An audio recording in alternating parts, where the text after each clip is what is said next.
Thank you for listening to a nighttime adventure bedtime story from nighttimeadventures.com. Visit our website to view hundreds of exciting bedtime stories for children of all ages. The Nighttime Adventures of Max, the Gold Rush. In a quaint little town, nestled between rolling hills and lush forests, there lived a young boy named Max whose dreams were nothing short of extraordinary. Every night as he drifted off to sleep, he embarked on a new adventure filled with excitement and wonder. This particular night, as Max closed his eyes, he eagerly anticipated the amazing journey that awaited him. Max awoke to find himself standing in a dusty, sun-soaked landscape. He was wearing rugged clothes and a wide-brimmed hat that shielded his eyes from the blazing sun. Around him, men and women were bustling about with excitement, talking animatedly about the gleaming treasure that lay hidden in the river nearby. Max quickly realized that he had been transported to the time of the gold rush, and he couldn't wait to join in the search for the precious metal. Max picked up a worn wooden pan and made his way to the river, where he found a spot next to a grizzled old prospector named Old Jim.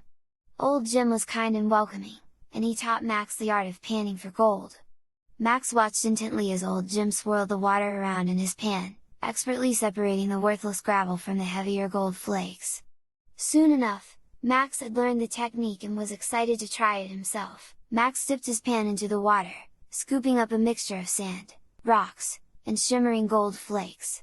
He carefully swirled the pan, mimicking Old Jim's movements, and was delighted when he saw the first glimmer of gold shining at the bottom. Max couldn't believe his eyes, he had found gold on his very first try. Word of Max's success spread quickly through the camp, and soon a crowd had gathered to watch the young boy work his magic. Max's pan seemed to be a magnet for gold, drawing the precious metal from the river as if it were responding to some unseen force.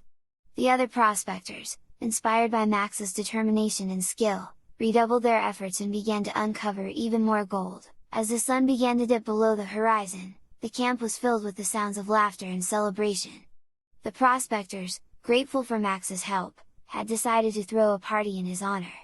Together, they feasted on a hearty meal cooked over an open fire, while musicians played lively tunes on fiddles and banjos. As the moon rose high in the sky, Max felt the familiar tug of the waking world calling him back. He knew that his time in the gold rush had come to an end, and it was time to return home. As he said his goodbyes, Old Jim handed Max a small pouch filled with gold nuggets, a token of his appreciation for the young boy's help. Max closed his eyes and allowed the dream to fade, carrying him back to his cozy bedroom in the quaint little town.